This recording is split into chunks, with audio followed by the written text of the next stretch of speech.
po jako akawuwo ate ekikulu baganywedddeyo kumpi gasigazaako emitwalo 3 era nagumbagayi baganywe gaggwereyo dda. Omubaka wa Mukono ey'Amaserengeta Johnson Muyanja Ssenyonga azizaayo obukadde 4 eri olukiiko oluvunaanyizibwa kulwanyisa COVID-19 ku disitulikiti y'e Mukono. Tubadde baagala kaasa abeere miliyoni 2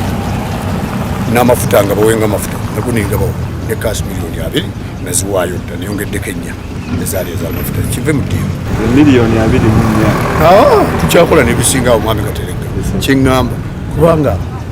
nga bwakawo mu scientific way. Kinajjukirwa nti oluvannyuma lwa Pulezidenti Museveni okulagira ababaka okuwaayo ssente obukadde 20 eri olukiiko olulwanyisa COVID-19, omubaka ono yali nnamba emu mu kuzzaayo ssente zino wabula nga yawaayo obukadde 16 ne lisiiti y'amafuta ya bukadde 4 gali amaze okusasula okuyambako mu kutambuza abalwadde wamu n'abasawo wabula nga kino olukiiko nga lukulembeddwamu RDC Bamwine Fred lwasigala terumatidde era nga waliwo okwogera amafuukuule ekiwaliriza omubaka ono okukwata ku nsimbi zasobola okwewala ebigambo. Nalimba wadde kaasi n'endipozitinga n'amafuta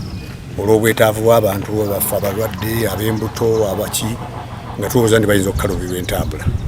naye kati ate ne baŋŋamba nti amafuta petrol gye wagiwa teri pre-qualified kwezi ezikkirizibwa n'olwekyo yadde amafuta tuganywedde naye zituwe gaza ate nga si kizibu miliyoni 4. Mu maloboozi ag'ekimpowooze RDC ategeezezza nti olugambo olubadde lutiŋŋana kati luweddewo era emirimu gya kutambula kinnawadda.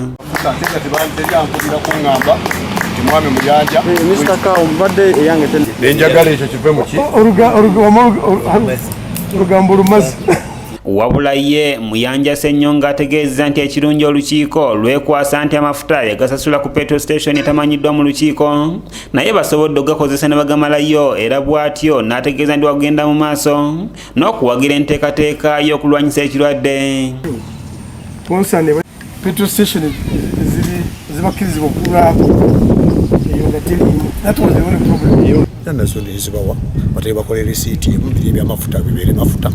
nga zino zibeere kuba bino byakulwanyisa bulwadde ate buvunaanyizibwa bwaffe bulimu okuyamba bw'osobola. Bino bwe bibeereddewo nga ambyulensi ezaweebwayo okuyamba ku balwadde emu yokka ey'omubaka Muyanja Ssenyonga yakyatambuza abalwadde ng'endala ezisinga zaabivaako olw'obutafiibwako olukiiko lwa disitulikiti olulwanyisa COVID-19 mu nsonga z'amafuta saaviisi saako n'ensako y'abazivuga nga bino baabirekera abaziwaayo ekyabamalamu amaanyi nabo ne bazijjayo. Kuba ambyulensi ekyakola kyatambula juwa gitumye nantabuulirirwa tweyanziza nesikulina na lugambo dduma nayo kubanga balunkubiridde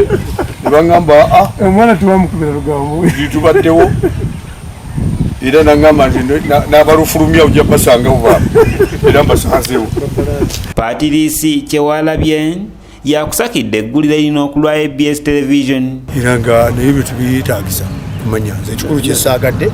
bafune obutakkaanya ne badde osayininga amafuta nti ate petrol station teri pre-qualified